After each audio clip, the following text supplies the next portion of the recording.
Welcome to another episode of the Environment in Canada podcast, a podcast about the environment in Canada by Sierra Club Canada. I'm Jessica, Sierra Club Canada's Ontario Director. February is Black History Month, and so to bring light and amplify Black stories within the environment, today I'll be speaking with Juliet Rennick, who is our board secretary at Sierra Club Canada Foundation. Juliet grew up in Kenya, and today we talk about her immigration into Canada, Canada's Black history, the work of Wangari Maathai, who was instrumental in inspiring Juliet's own work as a Black environmental activist, and some ideas on how to be a supportive ally. Before we begin, just a reminder that you can take action on environmental issues by visiting sierraclub.ca. We have tons of petitions, other actions and events, and regular new updates you can sign up for on the homepage. You can also find Sierra Club Canada on social media, and you can listen to the Environment in Canada podcast on Spotify, Apple Podcasts, iHeartRadio, and YouTube, or wherever you get your podcasts. Don't forget to click follow or subscribe so you get the latest episodes from us. I hope you'll enjoy this conversation with Juliet Rennick. Hello and good afternoon, Juliet. I'm so glad that we get to have a conversation today. Well, thanks for having me. So I just wanted to get started with first learning more about you. So maybe you can tell our listeners about who you are, what brought you to Sierra Club Canada, and what you're up to these days. Like, what's the work that you do? I'm Juliet Rennick. I'm the board secretary at Sierra Club Canada. Also new to Canada, well, relatively new. I'm 5 years in Canada now. I'm originally from Kenya, and I've always been very interested in environment and sustainability. I've worked with communities that have faced climate change, that have had to adapt to climate change back in Kenya. And here in Canada, I have worked with a few nonprofits in the environmental sector, and I just love being associated and affiliated with Sierra Club Canada. I believe in the vision and the mission. That's me in a nutshell. Okay, beautiful. Thank you. I would love to learn more about the communities that you worked with in Kenya. Yeah, so in Kenya, I worked with communities based in the northern part of Kenya. These are communities who are exposed to very harsh climates, it gets to be it's very hot there. They've had to adapt to long periods of no rains, droughts, and adapted to planting drought-resistant crops. They also are exposed to, with climate change, they're also exposed to war in terms of fighting for the limited resources. So these are areas that are also not very safe, not very secure, and these communities have had to adapt. Yeah, there's a lot there. I'm sure that could be an entire conversation all in itself. Yeah, true. Oh, okay. So yeah, part of why I really wanted to have this call at this time is because, as we know, February is Black History Month. And so I wanted to know kind of on a personal level, what does Black History Month mean to you? And of course, acknowledging that there is so much inherent diversity within Black history, and that a lot of the perspective or kind of knowledge coming out of it will vary depending on really the lineage that each person is from, right? Whether you're born in Canada, whether your ancestors were forcibly brought over.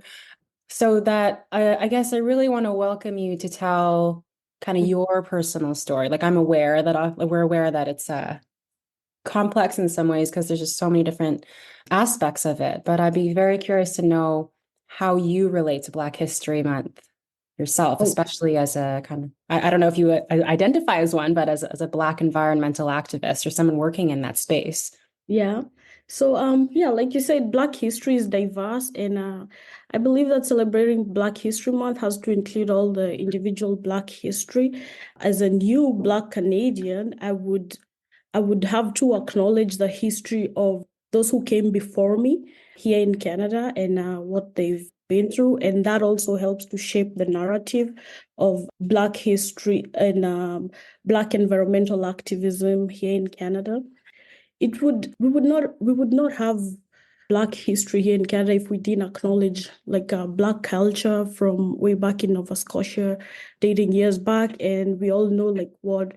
And if we don't know, it's something we would be open to learning about, like what happened in Africville in Nova Scotia.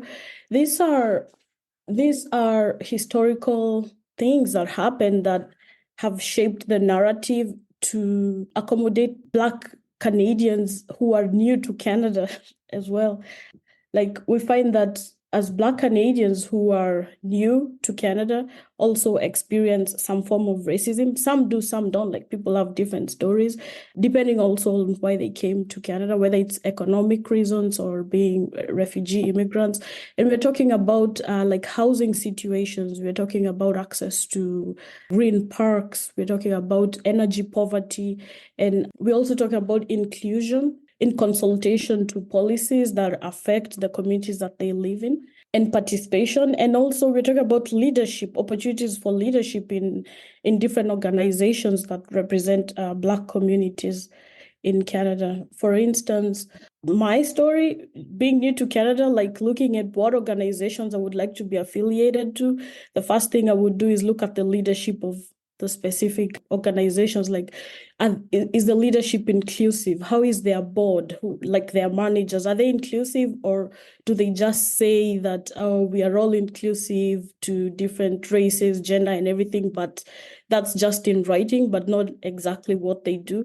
And that also speaks to tokenism, where sometimes you find that Black people are like, they're there just for the visual representation, but not really like to be seen and not to be heard. Yeah, so this is some of the things that I can think of at the top of my head. And again, this is it's a very deep topic, and very specific to different individuals, and cannot really be, it's not really something that can fit under an umbrella. Sure. Like, this is what it means to be Black in Canada. Again, we have different, like Black history in Canada is composed of different cultures from the Caribbean to different parts of Africa and different parts of the world, and the settlers who were here in Canada for centuries before we came. That all has to be put into consideration when we talk of Black history. Yeah, that's such a good reminder for sure. I wanted to go back actually before we kind of get too far ahead, just in case some of our listeners don't know what happened in Africville, or what even the context is behind that. Could you maybe kind of go back to that and kind of give us a general overview as to like why the significance of the East Coast, what was Africville, what kind of happened, and how it kind of affected your maybe immigration coming over, and how it might have influenced your decisions, and how you feel like you might belong to a new country? Okay. So Canada takes pride in the history of the Underground Railway, but the country also has a history of slavery for over 200 years. The history lives on in anti-Black racism in Canada to date. So, like I said earlier, it's difficult to talk about Black history without acknowledging Black communities that were displaced from their homes in Africville, Nova Scotia, in the 1960s. These are communities that had lived there for years, for like they built their home, they were paying taxes, like and they did this to have a sense of belonging, but they were not, the city did not provide services for them, like services like sewage, access to clean water, garbage disposal. These are things they were not provided for. And then the city, instead of providing these services, the city decided to forcefully evacuate them. That was not the right response. And without including them in like consultation and getting their point of views, having them participate in decisions of where or how they would have wanted that to be handled. They also faced a lot of indignity. Dorothy Carvey was moved. I think she was among the last people who were forcefully moved from her home in a city of Halifax garbage truck. Like the indignity of it all. She she cried, she didn't want to. It's just sad. Like, it's one thing to lose your home. It's another thing to not even know where you're going to be relocated to. These are communities that were forced in to lose their culture, their identity. Some were compensated, some were not, and some to this date are still fighting for compensation. And Wow. it's just really sad. Those who could prove that they had title deeds to their homes got compensated. A lot could not. Like they lived in family homes that they had lived in for years and had no way of proving that. And I think they were Mhm. just paid like $500 and like, hey, here, now go on your way, Wow. or forced to leave to receive government subsidies. Like that was just unfortunate, and it's indignity. Like, you're subjecting people to something that they didn't choose to, and purely Mm. because of the color of their skin. And not just that, like, where most of these families were relocated to, they were not exactly welcome, because the people they found there believed they were inferior to them. Mhm. So, like, they wanted these families out. So here you are, evicted from your home, and you're not wanted elsewhere, and it's all for the color of your skin. No one chooses to be born how they're born. So these are historical narratives that have shaped the identity of Black culture to date. And there will always be that question of, am I going to be welcome? Am I going to fit in? For me, and I believe for all other immigrants who come to Canada, and they're like, how will I be treated because of the color of my skin? Will they consider what I bring to the table, my knowledge, or will all that be, or will I just be judged by how I look and not what I have to give? So it's unfortunate, but that's how history helps to shape our future. So Mm. that's unfortunate what happened in Nova Scotia. The city of Halifax offered an apology. Some families accepted the apology, but some did not. Like, it was just so difficult. And this comes down to a personal choice. When something happens to you, you have every right to choose how you will want to deal with it. So so that goes to just show, like, how the history then still shapes the narrative to date. We have cities that have chosen to act. I believe most cities have chosen to actively participate and be all inclusive. Cities like the city of Toronto, very popular with public participation of Black communities and communities living in low income neighborhoods to get their opinions that will shape policies and decisions made that affect the people living in those communities. I want to pause you there for a second. Where do you live again? I live in the city of Kitchener, but I Oh, work in Toronto. okay, okay, got it. I'm actually new to Kitchener. I've lived in Toronto since I came to Canada. Okay, fascinating. Yeah, because Yeah. I'm in Toronto, but I find it really interesting that your perspective on Toronto is that this kind of sense of like public participation in Black communities. Because as an example of Little Jamaica, as the Mhm.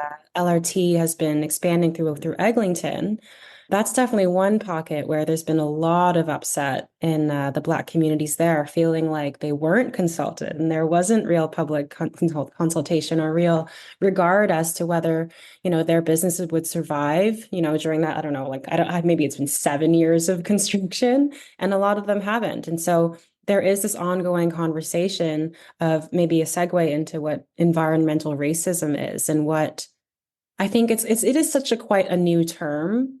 Maybe we could switch gears and kind of touch on that.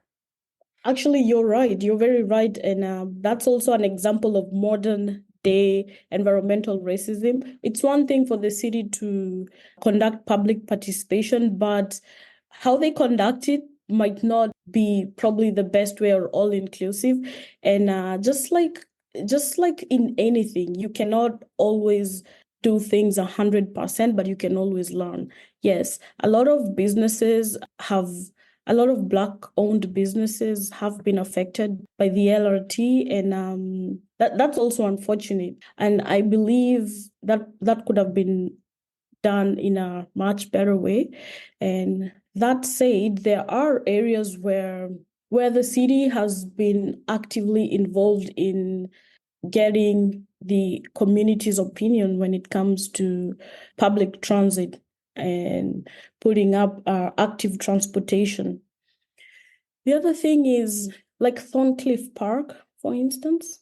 Yeah, they also had their issues with They also, Metrolinx and the expansion of the LRT. And just to kind of speak to you saying that there that some Mhm, neighborhoods that had gotten consultation. I mean, I personally was working in the west end of Toronto with Mount Dennis, mhm, and one of the challenges that they've come up with recently is exactly what you're talking about. This kind of like discrepancy in which neighborhood gets public consultation and which do not. And so, as an example, when Metrolinx was building out the line, Etobicoke, which is an affluent area, and I would say perhaps lower in terms of their degree of diversity, was mhm. afforded a far more ability to lobby and to have their opinion heard and to really Yeah. influence basically for the track to go underground. And so now you have a community where, their storefronts are not affected by like the rumblings of a train, like they can kind of preserve that look and feel. Whereas in Mount Dennis, where we're talking about a priority neighborhood that has like a high proportion of single family homes, is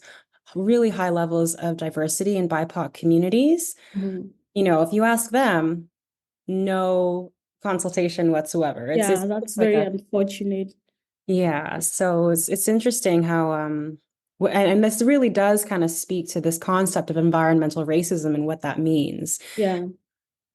So I guess when it comes to public participation and consultation, there's still a lot of work that has to be done to to ensure that equity in participation. Like it's not just the high income neighborhoods who have the ability to lobby that get heard, and the ones that don't do not, or like the ones that are in low income neighborhoods with no ability to lobby do not have equal representation, and their opinions are not taken into consideration. And there's a lot that still needs to be done for sure.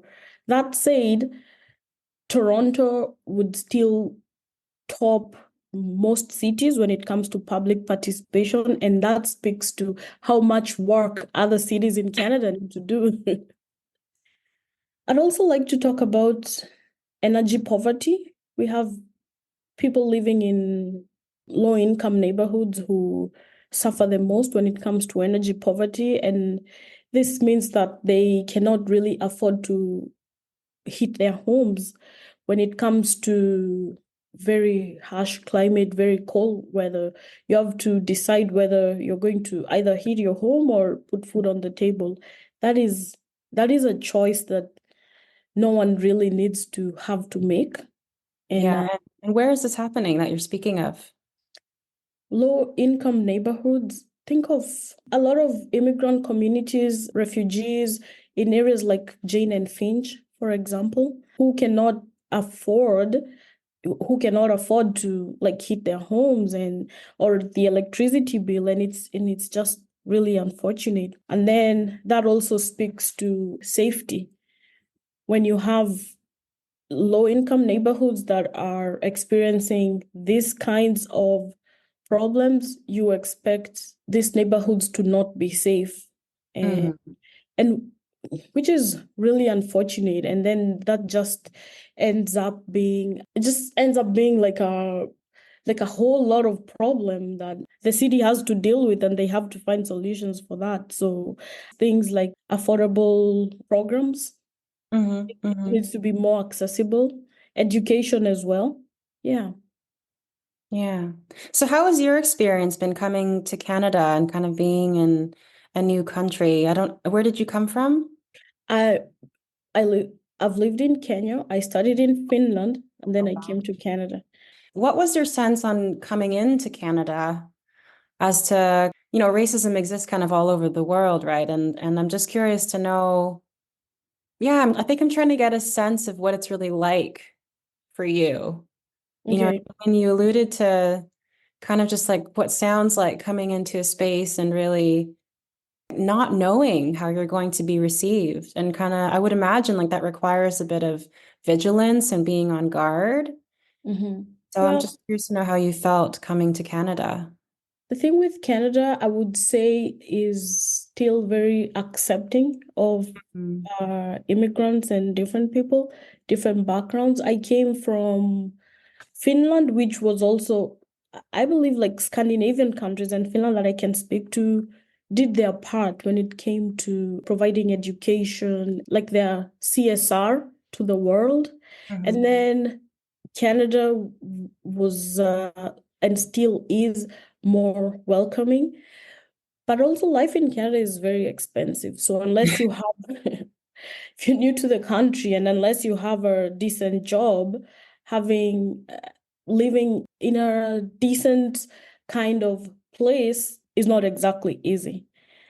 I um I have family here in Canada. I'm married, so I wouldn't say that again, my experience might not be exactly what everybody else has been through. Mhm. Mhm. But I do have friends or friends of friends who have had it really, really tough. Like have had to share homes, like big homes, and then you share rooms and you can barely make rent and you live with the expectation of being kicked out anytime. And then there's also the aspect of you're internationally educated.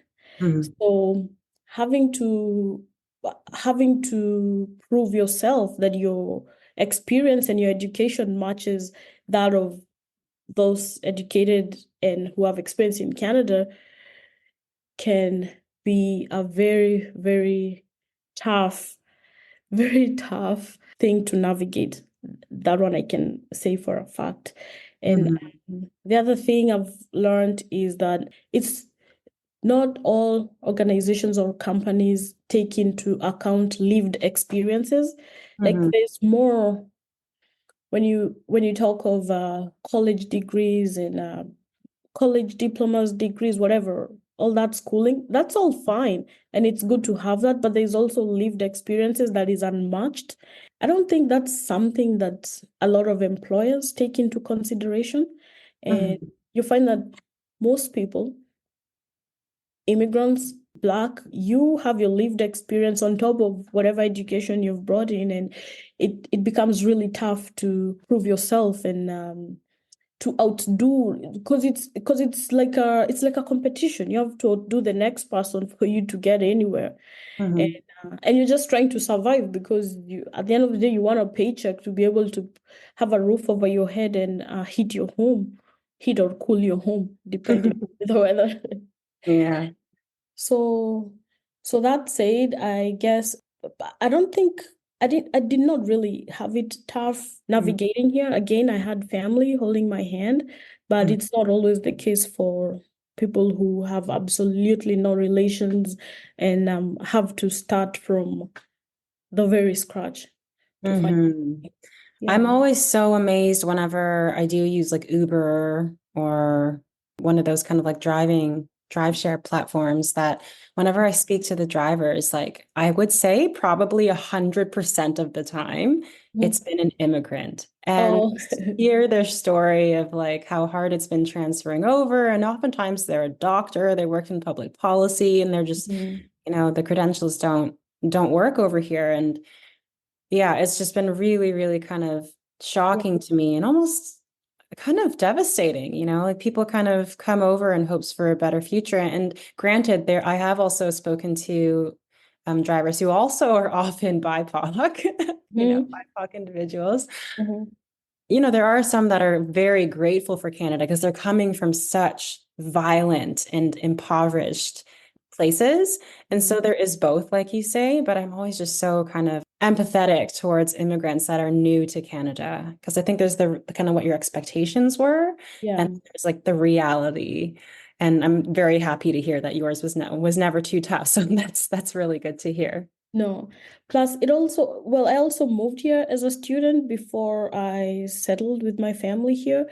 But the thing with also the jobs that are available, like you said, there's the Uber, so it depends with the type of jobs that one has in mind. And then there's the reality of the jobs that you can get. So that's that's the hard part, like navigating being new to Canada is not just as a Black immigrant, but really like as any immigrant, I would say an immigrant of color. Yeah. Mm, yeah. I want to kind of go back to your roots in Kenya and talk about kind of what inspired you to want to work in the environmental nonprofit field, like who inspires you? So I have a business degree from Kenya, and I worked in the banking and insurance industry before I started working with this nonprofit that sent me to very vulnerable communities in northern Kenya, and that's where my love for the environment and understanding of what climate change does to communities that are vulnerable was born. That said, the late Professor Wangari Maathai is a very renowned Kenyan environmentalist. She also is a Nobel Prize winner. Her environmental activism just helped me to see there's more that we can do, and there's more that I can do. She's been a big influence, and like the legacy she started, it wasn't easy. It's never easy, like in a developing country. It's never easy, like just speaking your mind and uh, Mm, holding on to what you believe is true. So she's been her work has been very inspirational to date. mhm. Yeah, and As far as I understand, she had a project called the Green Belt Movement. the Green And I Belt find that movement. so funny because, we have our own green belt in Ontario, but it's a very Yeah. kind of different thing. So can you share a little bit more about that project?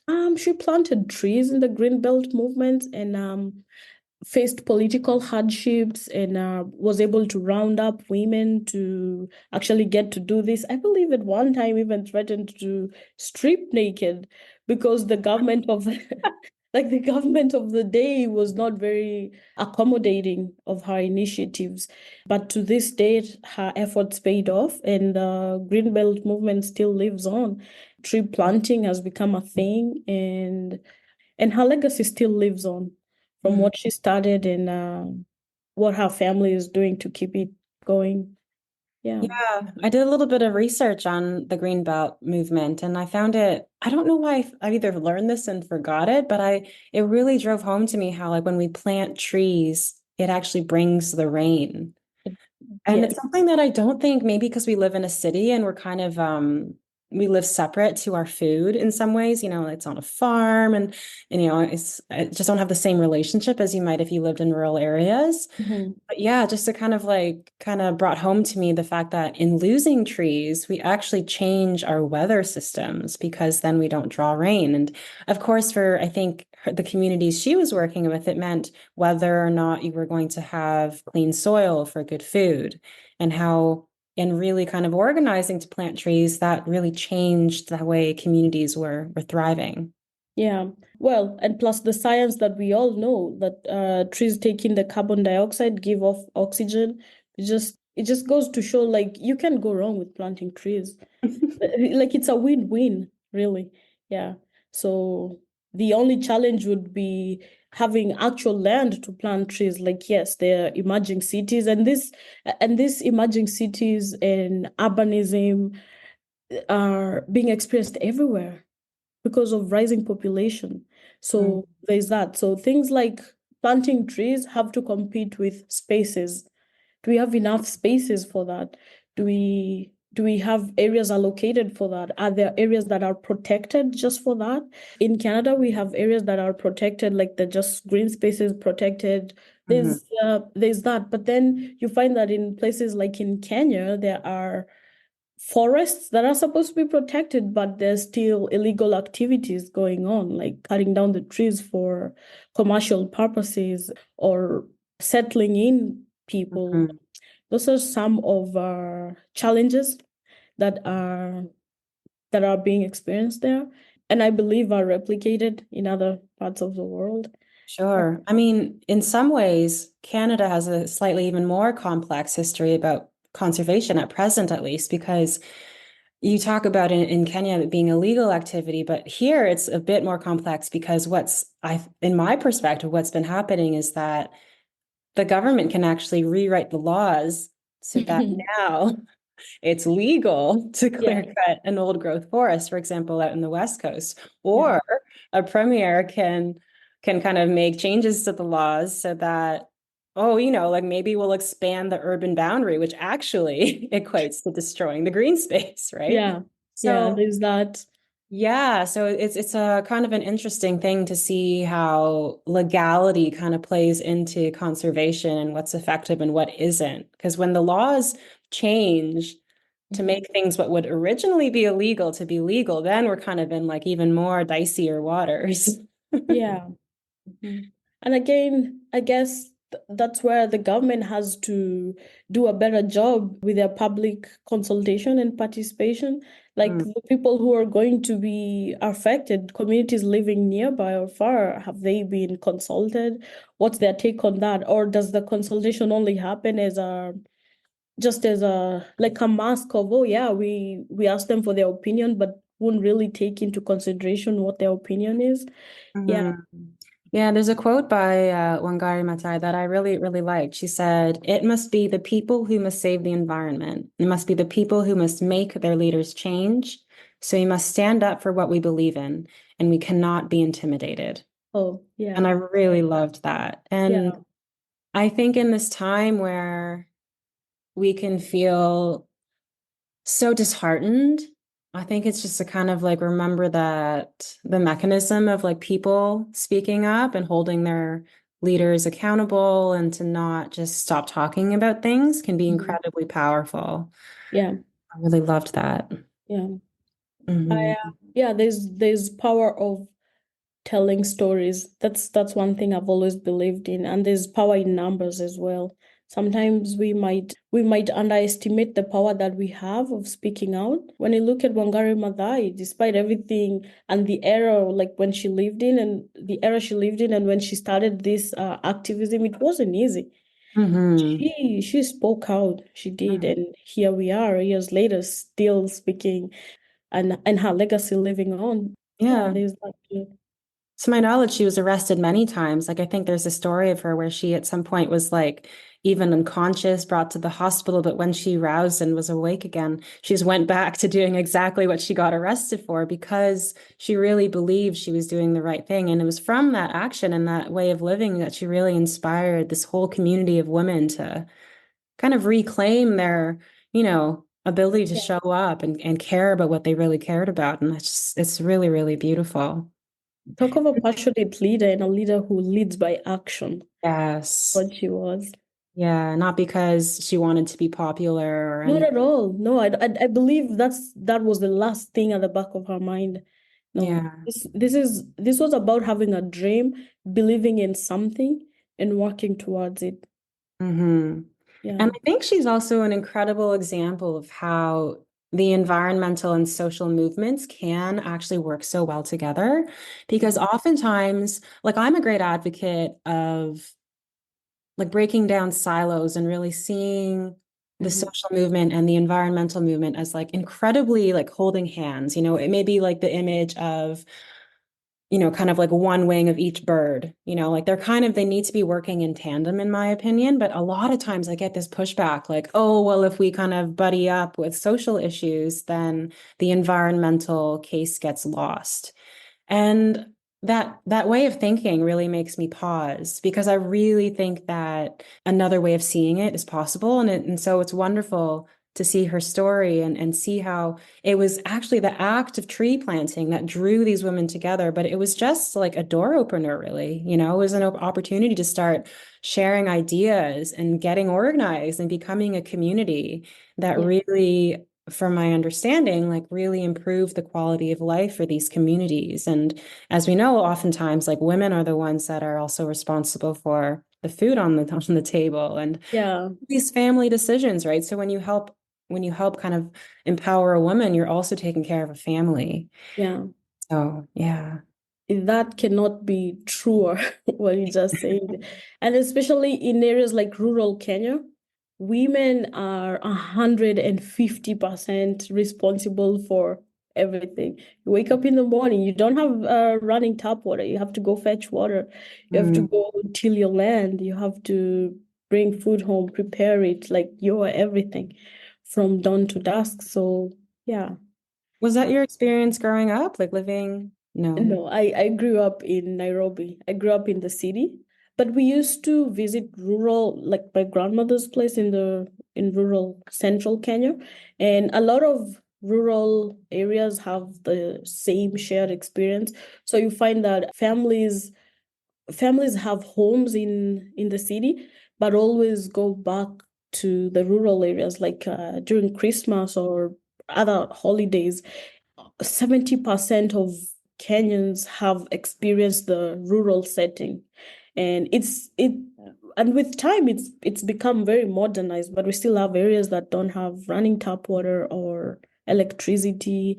And you have to literally till your land to get food. Right. Yeah.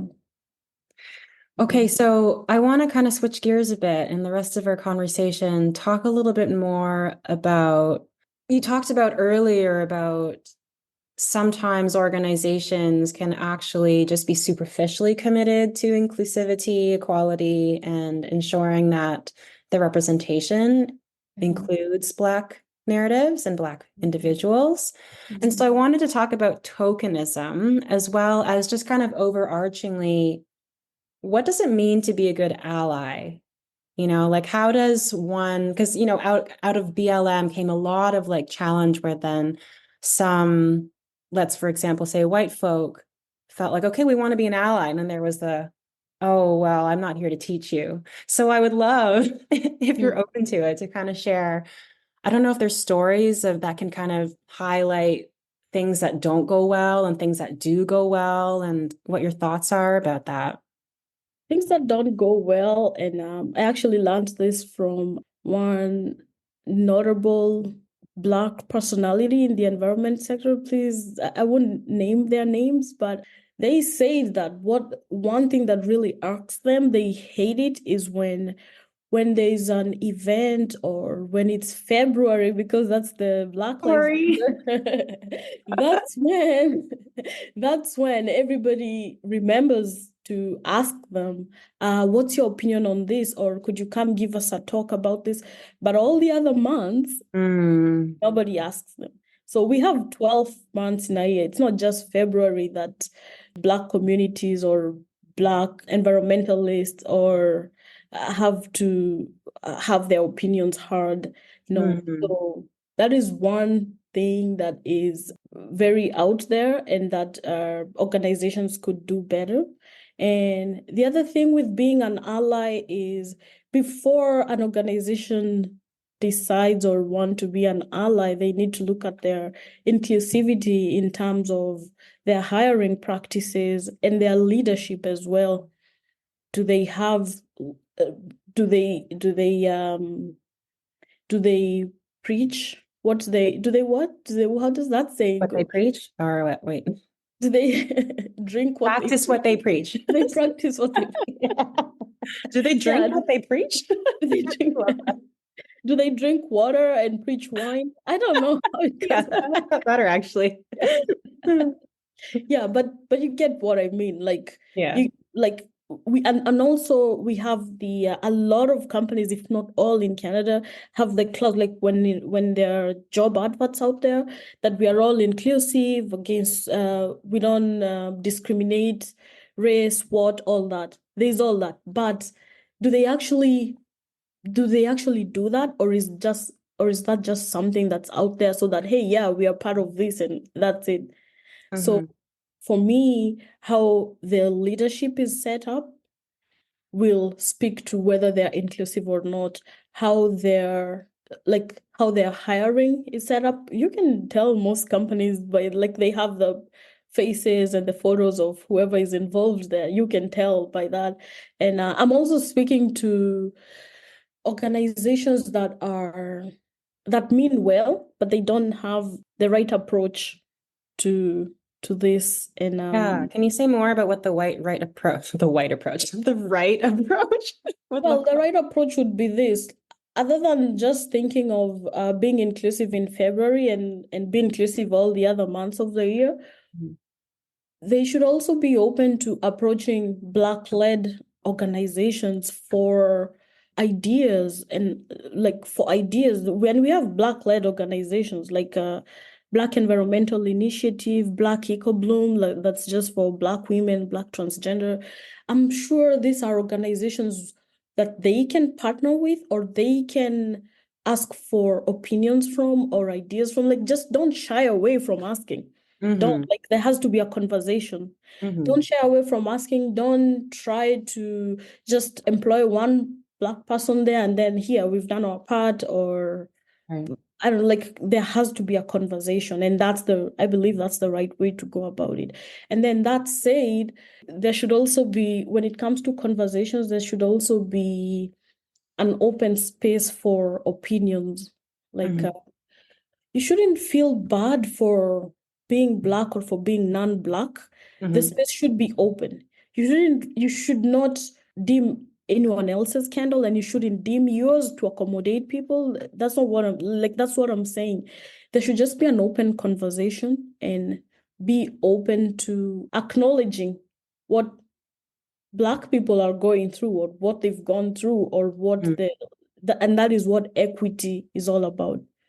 That is where Mm-hmm. equity needs to start. There are also other resources out there, like documentaries, for instance. And Yeah. like there's the Netflix documentary based on Dr. Waldron's book of Yes, it's called There's There's Something in the Something in the Water. Water. Yeah, Yeah, that one's a great so one. it is. So such documentaries or books, narratives can help organizations understand history and where Black Mm-hmm. people are coming from, and that Mm-hmm. will help with the conversations going forward. Sure. Yeah, for Yeah. sure. I recently watched Stamped from the Beginning. Mhm. I really found that so powerful. I was on the plane when I did it and I was like weeping. Oh my God. Yeah, On the very plane. emotional. Yeah, I was very emotional. I was just, and you're right though, because it provided such a clear context, like going into speaking to someone. Because as much as like, we all kind of have the same needs and kind of in some ways are very, very similar to one another. That historical context really can change like your Mhm. nervous system, your capacity, how safe you feel kind of on a general daily basis. Mhm. And that then like helps us to be informed in terms of when we're meeting somebody from a different race, like what they could possibly have lived through just through their ancestry and lineage, and having that extra level of compassion and understanding to, I don't want, part of me wants to say like to kind of like meet them in that vulnerability, but also like just be having that compassion. Compassion, yeah. Yeah. Empathy, yeah. Mhm. And here's the other thing. Remember when we started this conversation, I said that Black history is diverse. Yes. Even for me as a Black person, I don't have lived experiences of people whose ancestors or who were born here. Hmm. So when I meet them, I have to be open. Like, I'm open to learning where they're coming from. Hmm. and and then they will also learn from where I'm coming from. My experiences from back in Kenya don't necessarily replicate to the experiences that they have living here. Hmm. So that's just an example of how diverse Black history is and how open conversations can help create a safe space and Yeah. somewhere to start. Yeah, Uh, this really speaks to kind of like our coming into meeting so-called strangers with this kind of presupposition or assumption of who they're going to be. And yeah, what it would mean to kind of come to a conversation with being like, maybe, but I think I'm just gonna remain open and find out. And yeah, what that would feel like for everybody, right? Because I'm sure, like I personally, my parents are from Hong Kong, but I would say maybe 90% of the time everybody thinks I'm Filipino. And there's nothing wrong with being Filipino, but like it always changes how people will talk to you based on what they think you are, right? yeah, yeah.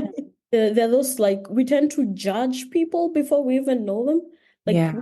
before we hear them. it's a case of judging a book by its cover kind of thing. And Mhm. we need to take time and open the first page, judge it after reading the last page. That is the approach that we should all have.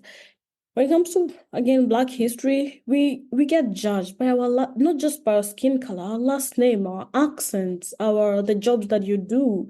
Like it's very diverse, and it can be hurting, and it can also be eye-opening Mhm. to what as a society you need to do and to move forward. Mhm. Yeah.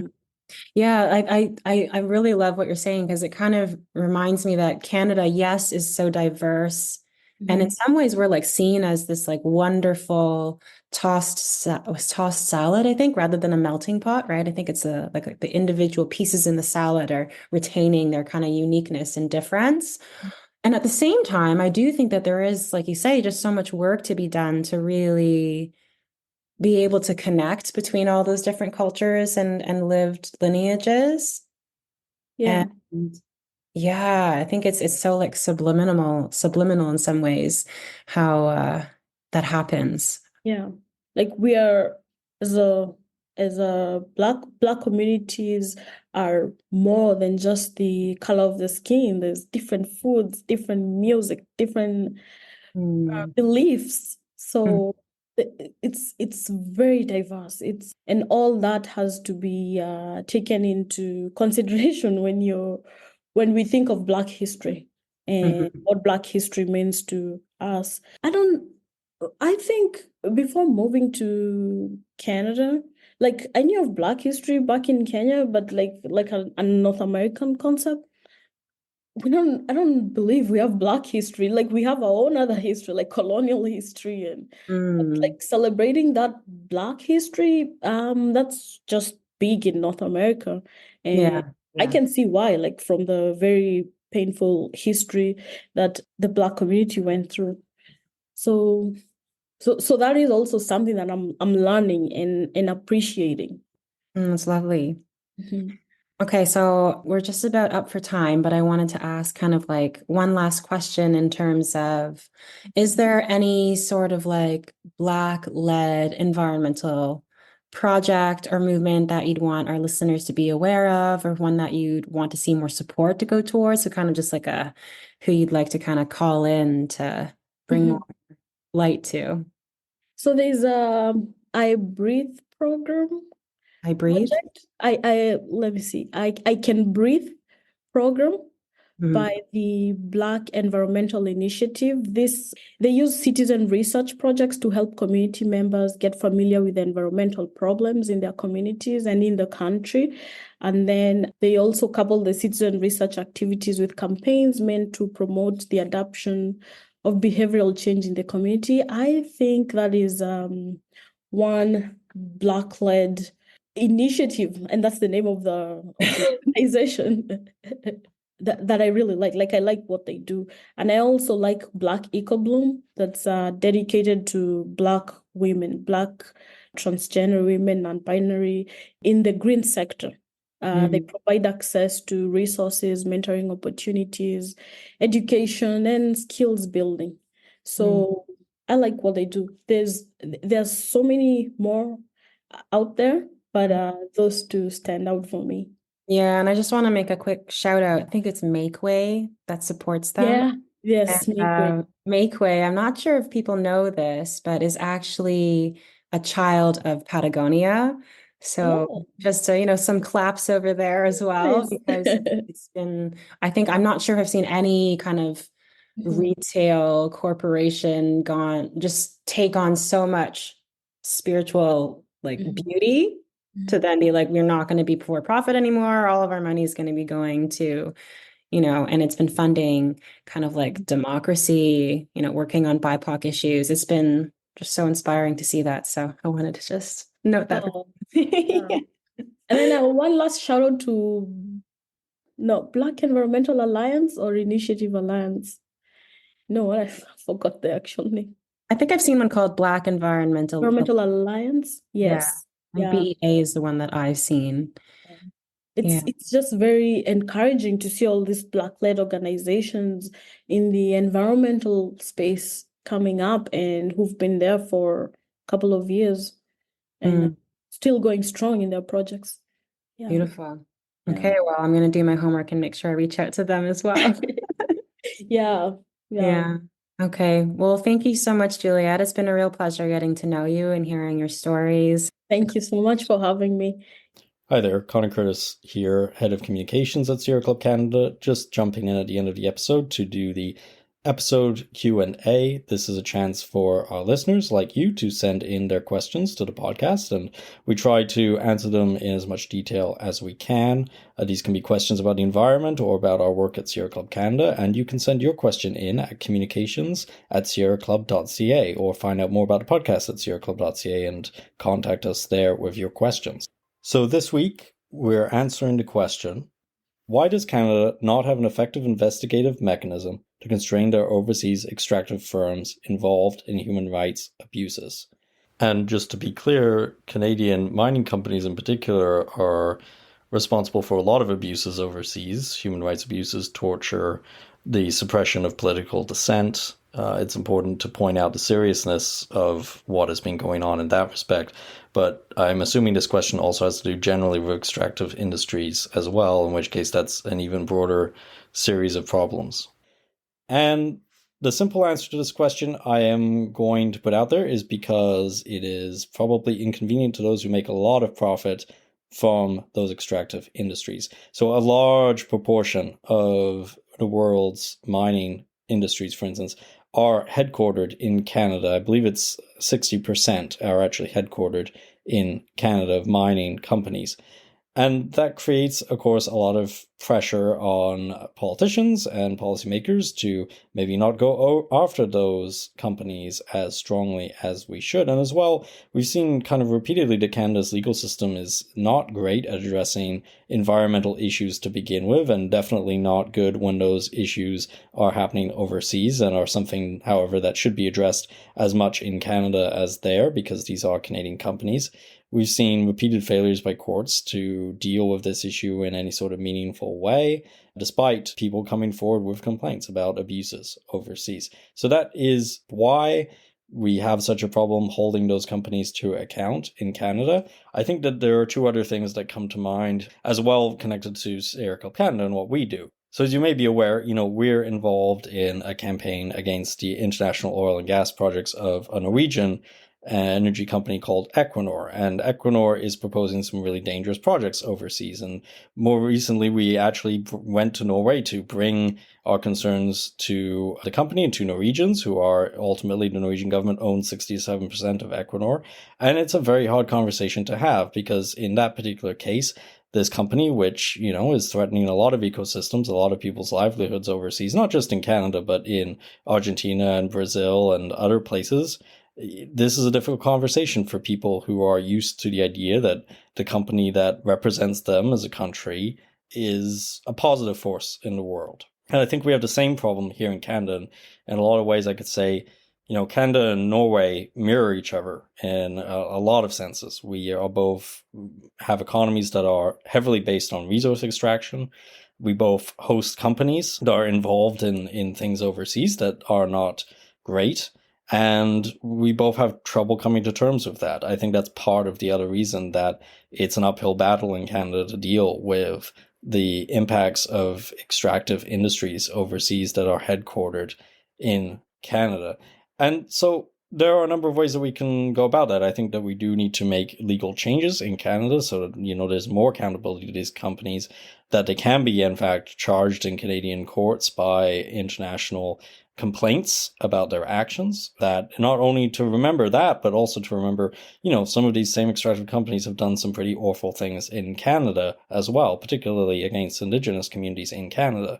So there needs to be greater legal accountability. I think that politicians need to show more bravery in going after those companies. I think that's very safe to say. And I think this also ties into, in a broader way, some of the work that Sierra Club Canada does. So we can look at actually a couple of our campaigns right now. One, of course, is Bay du Nord and Equinor, and going after an energy company elsewhere, but as well, if you'll recall, there's the Line 5 oil pipeline that is operated by Enbridge, a Canadian-based company that is operating a very dangerous oil pipeline through the United States, through Indigenous land, where they've been told by local authorities that they need to shut down that pipeline and refuse to do so. That Indigenous groups in the United States, just south of the border, have told them this is a violation of their rights to continue operating this extremely dangerous and outdated pipeline. And this is yet another energy company, a Canadian energy company in this case, an extractive company, that is operating a project overseas in Canada's name and lobbied for in part by the Canadian government, that is theoretically representing Canadians, but is in fact doing a lot of harm and threatening the well-being of a lot of people in another country. That's a campaign that Sierra Club Canada is involved with, and it's a good example of, for instance, the sort of work that needs to be done in order to counter those sorts of actions by Canadian companies. But another part of Sierra Club Canada's work that we touched on in an earlier episode is this shift to a circular economy. And I think that inherently has a lot of benefits, not only for the environment, but in terms of helping to reduce the instances of abuse. Because I think one thing that's inherent to a sort of extractive-based economy is this notion of using resources and not replenishing them, going to other places and extracting and taking resources. And it's not to say that we won't ever be in a situation that we will not require any mining or any extraction of any kind, that those things will continue to some extent.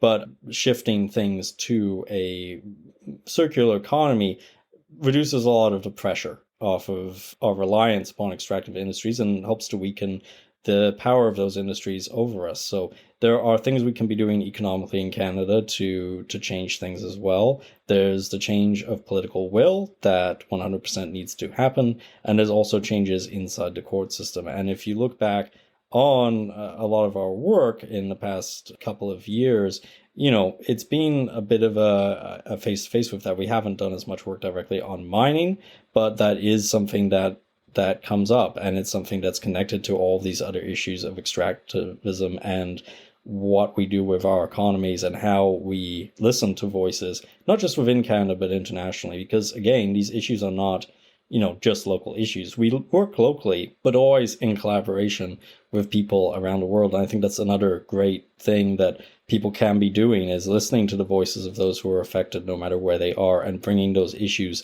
here locally in Canada to be heard here locally in Canada. Because I can tell you from working on other campaigns, being able to connect people to each other and to understand the commonalities of struggles, that is where we can build real resistance. So it's working locally, but with an international focus and with international communication and collaboration that can help us to deal with some of these abuses by companies. I hope that helps answer your question.